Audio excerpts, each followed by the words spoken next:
All right, let's get you caught up on what we have out there. 6:45, we had an incredibly hot day yesterday. We'll get to the details of that.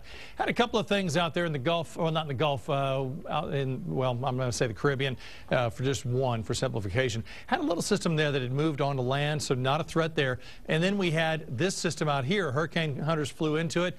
At first, it wasn't anything, and then, well, we now have a tropical storm, and it is likely to head towards Florida. This from the Hurricane Center. Now, the winds are at 40 miles per hour, gust of 52.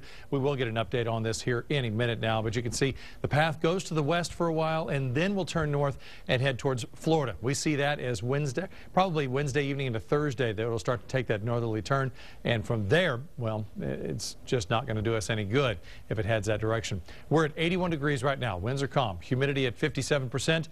How's your Tuesday morning going so far? It's going to be a hot morning out there. It's going to be a very hot day.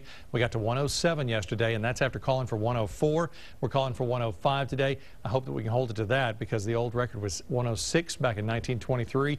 Don't want to break any records. I think a lot of folks know how hot it is out there. Temperatures in the upper 70s and low 80s. In fact, at 4:30 this morning, when we start now live, it was 84 degrees still. 83 is the feels like tip with the humidity out there.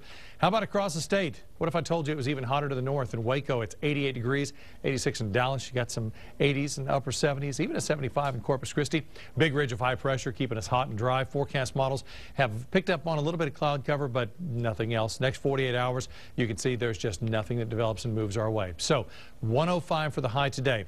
We could exceed that. We're live at noon from 12 to 1.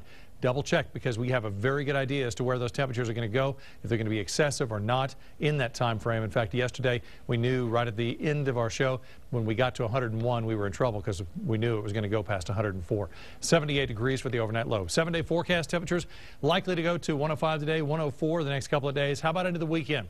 How about it's just going to do the same all the way into the weekend? 103s and 104s. Morning lows in the upper 70s, hot and dry.